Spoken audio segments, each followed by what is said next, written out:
आज अपनी जो अगली प्रश्नावली है 3.6 उसका जो पहला सवाल है, निम्न व्यंजकों के लघुत्तम समापवर्त ज्ञात कीजिए। यानी कि 3.6 का फर्स्ट जो क्वेश्चन है उसमें लघुत्तम समापवर्त ज्ञात करना है। 24x² बाई जेड और 27x4 by square Z square. 24 के गुणनखंड क्या हो जाएंगे? यदि गुणनखंड करेंगे तो 8 या 24, 2 की घात 3 इंटू 3 की घात 1। अगला x² बाई और जेड, यानी कि इसको ऐसे लिख सकते हैं और जेड की घात 1। ऐसे ही 27 को 3 की घात 3 इंटू एक्स की घात 4 इंटू वाई की घात 2 इंटू जेड की घात 2। इस प्रश्न में आपको ये विशेष रूप से ध्यान रखना है कि यहाँ व्यंजक आपको दे रखे हैं। 3 की घात 3 है ये।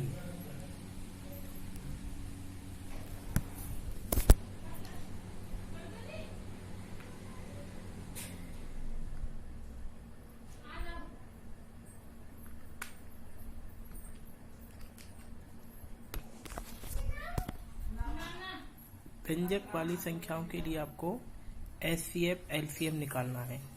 तो देखिए एलसीएम के लिए बताया था, दोनों संख्याओं में आपको उभयनिष्ठ है या नहीं है इसकी चिंता नहीं करनी। जैसे कि 2 की घात 3, अब 2 संख्या है, अब 2 संख्या इसमें तो है परंतु इसमें नहीं है, तो लेंगे कि नहीं लेंगे? लेंगे। यानी कि एलसीएम में आपको सब संख्या लेनी है और उनकी अधिकतम घात लेनी है। जैसे कि 2 की घात 3, अब 3 की घात 1 इसमें और 3 की घात 3 इसमें है, तो अधिकतम घात 3 की घात 3। ऐसे ही बाई की घात 4 और बाई स्क्वायर, क्या लेंगे इसमें से? बाई की घात 4 और बाई की घात 2 और जेड की घात 2। क्या हो जाएगा? ये कितना हो गया? 8। ये कितना हो गया?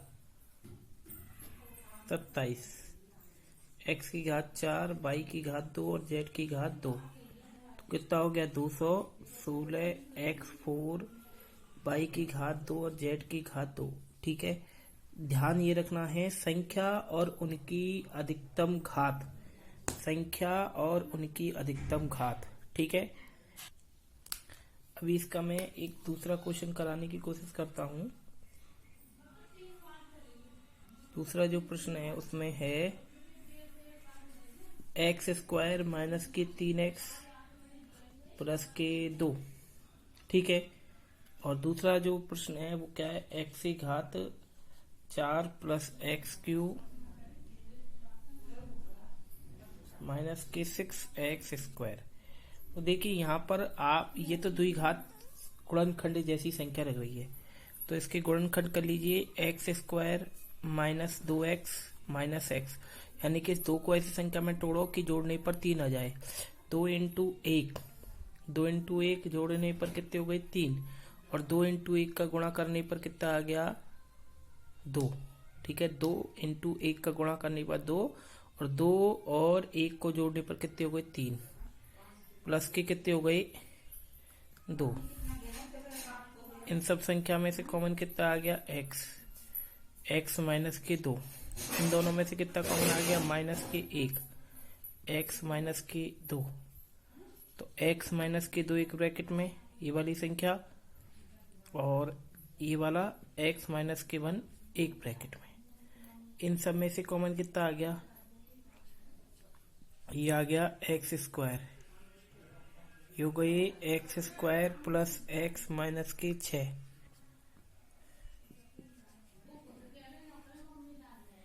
6 को इस संख्या तोड़ो, जोड़ने पर कितना आ जाए 3 और गुणा करने पर कितना आ जाए 6। एक्स स्क्वायर 3 और 2 प्लस के 3x माइनस के 2x और माइनस के 6। ठीक है, ये हो गया एक्स स्क्वायर। इन दोनों में से कॉमन कितने हो गई एक्स प्लस 3, इन दोनों में से हो गई -2 एक्स प्लस 3। ठीक है, एक्स प्लस 3 एक ब्रैकेट में, एक्स स्क्वायर यूं की त्यों, एक्स प्लस 3 एक ब्रैकेट में, और ये क्या बच गई एक्स माइनस के 2 एक ब्रैकेट में। अब देखिए एलसीएम क्या होगा इन दोनों संख्याओं में से। अब एक्स स्क्वायर यहाँ है परंतु एक्स स्क्वायर यहाँ नहीं है, तो लेंगे कि नहीं लेंगे, लेंगे एक्स स्क्वायर।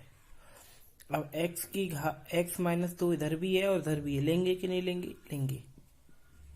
अब एक्स माइनस 1 इधर है परंतु इधर नहीं है, तो ये भी लिया जाएगा। और एक्स प्लस 3 भी लिया जाएगा। ठीक है, ये इसका क्या हो जाएगा, एलसीएम हो जाएगा। ठीक है, अब देखिए इसका ये चौथा क्वेश्चन है, इसको अपन कैसे लिख सकते हैं। यदि इस पर घात 2 होती तो x प्लस के 1 और x माइनस के 1, यानी कि ऐसे लिख सकते हैं ना इसको। यदि इस पर घात 2 होती तो इसको कैसे लिख सकते थे, x प्लस के 1 x माइनस के 1। अभी मैंने एक पर घात लगाओ चाहे मत लगाओ कोई फर्क नहीं पड़ता। इसके बाद में इसको यूं की त्यों लिख देंगे क्योंकि इसका कोई महत्व होता नहीं है, मतलब कोई इसका सूत्र है नहीं, x प्लस के 1। और ये संख्या इसको भी अपन गुणनखंड के रूप में नहीं लिख सकते, x square plus x minus के 1, ये भी इसी तरह लिखा जाए। अब अपन को इनमें से एलसीएम खोजना है, तो एलसीएम के लिए x माइनस के 1 आएगा, x प्लस 1 आएगा, x माइनस के 1 आएगा, x प्लस 1 आएगा, और एक्स स्क्वायर प्लस 1 आएगा, और ये वाला भी आएगा क्योंकि सभी संख्या लेंगे ना। तो देखिए ये क्या बन जाएगा, एक सरसमीकरण बन जाएगी, एक्स स्क्वायर माइनस 1 और ये x square plus 1, x square plus 1 minus 1, और ये भी एक क्या बन जाएगी सरसमीका, x4 minus 1 x square plus x minus 1, ये भी एक क्या बन जाएगी सर्व समीका बन जाएगी। ठीक है, तो इस प्रकार आप देख सकते हैं कि ये जो क्वेश्चन है इसको अपन ने जो किया है उसमें कैसे इसको सरल किया, यानी कि एलसीएम कैसे लिया है संख्या और उसकी अधिकतम घात, चाहे वो संख्या उसमें मिले या नहीं मिले, इस बात का विशेष ध्यान रखना है। अब एचसीएफ में दूसरे प्रश्न में महत्तम समापवर्तक पूछा है। एचसीएफ में ध्यान रखना है कि वो संख्या होनी जरूर चाहिए, यानी कि सब में वो संख्या कॉमन जरूर होनी चाहिए। जैसे कि एक प्रश्न है, इसमें a की घात 3 इंटू b की घात 4, a की घात 1 इंटू b की घात 5, a की घात 2 इंटू b की घात 8। तो इसमें जो HCF है वो क्या होगा, संख्या कौन सी, a की मिनिमम पावर, यानी कि 1 मिनिमम पावर सब में तो होनी चाहिए और मिनिमम होनी चाहिए, यानी कि 1 की घात इसमें है परंतु इन दोनों में नहीं है। अब इसमें 1 की घात 3 है, अब 3 में 1 तो छुपा है गुणनखंड के रूप में, इसलिए सब में कॉमन भी हो और घात न्यूनतम हो, ये बात ध्यान रखना है। ऐसे ही इसमें कितनी b की न्यूनतम पावर 4। तो ये दूसरे का पहला प्रश्न था। अभी इसका देखिए तीसरा क्वेश्चन देखिए, x square minus 7x plus के 12, आगे एक्स स्क्वायर माइनस के 10x प्लस के 21 और एक्स स्क्वायर प्लस के 2x माइनस के 15, इन सब के गुणनखंड कर दीजिए। इसका गुणनखंड किया तो आपने क्या हो गया, एक्स स्क्वायर 12 को 7 आ जाए तो 4 और 3 12 गुणा करने पर 4 और 3 को जोड़ने पर 7 प्लस 12। इन सब संख्या में से कॉमन कितना आ गया x माइनस 4 ब्रैकेट में, और इन सब में से कॉमन कितना आ गया -3 x माइनस 4 ब्रैकेट में, x माइनस 4 तो x माइनस 4 एक ब्रैकेट में और x माइनस 3 एक ब्रैकेट में। ठीक है, इसके गुणनखंड करने पर आ गए 7x और 3x प्लस 21, 7 तिया 21, 7 और 3 को जोड़ने पर 10, कितना हो गया x माइनस 7 3 x माइनस 7 ये वाली संख्या और ये वाली संख्या एक ब्रैकेट में, और x माइनस 3 ये वाली संख्या एक ब्रैकेट में। ऐसे ही x square plus 3x minus 2x और ये हो गई 15। इन सब संख्या में से कॉमन कितना आ गया x प्लस 3। इन सब संख्या में से कॉमन कितना आ गया 2 और x प्लस 3 एक ब्रैकेट में और x माइनस 2 एक ब्रैकेट में। अब आपको इसमें से HCF छांटना है, जो सब में मिले जो सब में, यानी कि वो देखनी है। x प्लस 3 है,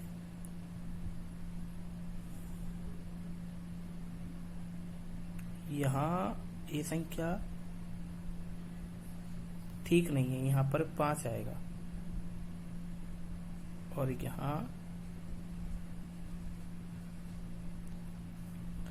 यहाँ x square plus 5x minus के 3x माइनस के 15, इसमें से कितना कॉमन आ गया x प्लस के 5 माइनस 3x प्लस के 5, तो x प्लस के 5 एक ब्रैकेट में और x माइनस 3 एक ब्रैकेट में। क्या है सब में कॉमन x माइनस 3। ठीक है, वो पहले गड़बड़ हो गई थी, तो x माइनस 3 ये संख्या इसका HCF हो गई, अर्थात x माइनस 3 इसको भी विभाजित कर देगा, इसको भी कर देगा और इसको भी विभाजित करेगा, क्योंकि HCF की डेफिनेशन ये है वह सबसे छोटा धनात्मक पूर्णांक या वह सबसे छोटा व्यंजक, लेकिन कहते क्या है इसको, बहुत बड़ा व्यंजक। वह सबसे बड़ा व्यंजक जो दी गई सभी संख्याओं को विभाजित कर दे, वो इसका HCF होगा। अब तीसरा प्रश्न जो है ux बराबर x माइनस 1 का होल स्क्वायर तथा bx बराबर x स्क्वायर माइनस 1 है, तो संबंध ज्ञात कीजिए कि LCM इंटू HCF बराबर ux इंटू bx की सत्यता की जांच कीजिए। यानी कि आपके सामने ये दो व्यंजक दे रखे हैं। पहला व्यंजक ux बराबर x माइनस 1 का होल स्क्वायर, इसका मतलब है इसको अपन 2 बार लिखेंगे। एक ही जैसी संख्या है ना, तो इसलिए 2 बार, 2 की घात 2 है तो 2 गुणा 2, इसलिए उसको 2 बार लिखेंगे। और अगला क्या है bx, अर्थात x माइनस 1 और x प्लस 1, अर्थात x माइनस 1 और x प्लस 1, इसको भी अपन एक बार माइनस में और एक बार प्लस में, यानी कि ux है और ये bx है। अब इनका HCF इसका जो है दोनों में से जो कॉमन संख्या, यानी कि x माइनस के 1 इसमें भी है, x माइनस के 1 इसमें भी है, तो x माइनस के 1 इसका HCF हो गया। अब LCM क्या होगा, यानी कि x माइनस 1 की मैक्सिमम पावर 2, तो x माइनस 1 है इसमें और x माइनस 1 इसमें भी है, परंतु मैक्सिमम पावर क्या है इसकी 2, और दूसरा x प्लस के 1। ठीक है, अब ये इसका HCF निकल गया, LCM निकल गया। अब देखिए HCF into LCM, x minus 1 into x minus 1 का होल स्क्वायर और इंटू ये जो है क्या है x प्लस के 1, यानी कि HCF के स्थान पे x माइनस 1 लिख दिया, LCM के स्थान पे x माइनस 1 का होल स्क्वायर और x प्लस 1 लिख दिया। अब ये संख्या का जब करेंगे तो x माइनस 1 का होल क्यूब और x प्लस के 1 आ जाएगी।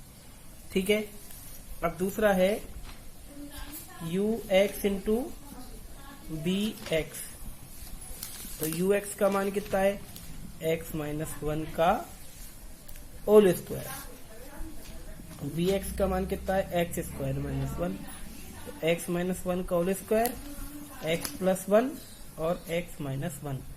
अब ये कितना बन जाएगा, एक्स माइनस वन की घात 3, एक दो घात ये रही और एक घात ये रही, एक्स प्लस इतना।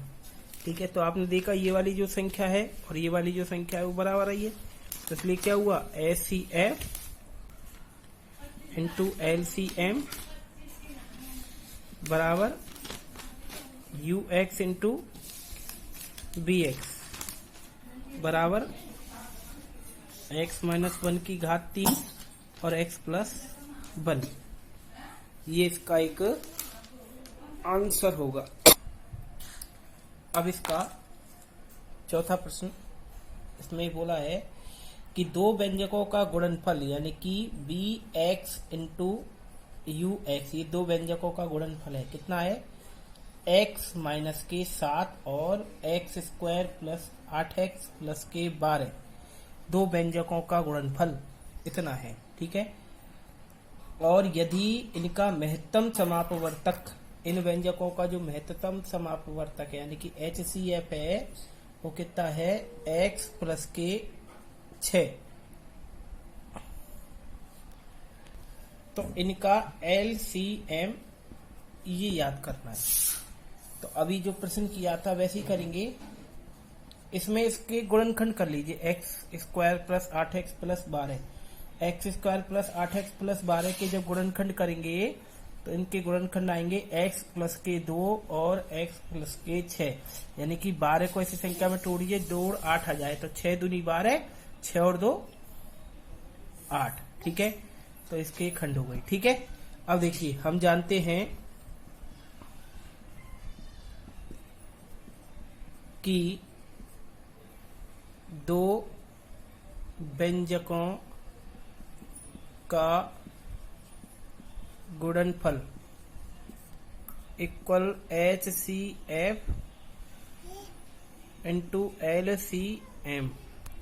दो व्यंजकों का गुणनफल क्या है, x माइनस 7, x प्लस 2 और x प्लस के 6, उनका HCF कितना है, x प्लस के 6, और LCM ये पता नहीं। अब इसको डिवाइड कर दो, x minus 7, x plus 2, x plus 6 divided by x plus 6, ये कितने हो गए, LCM।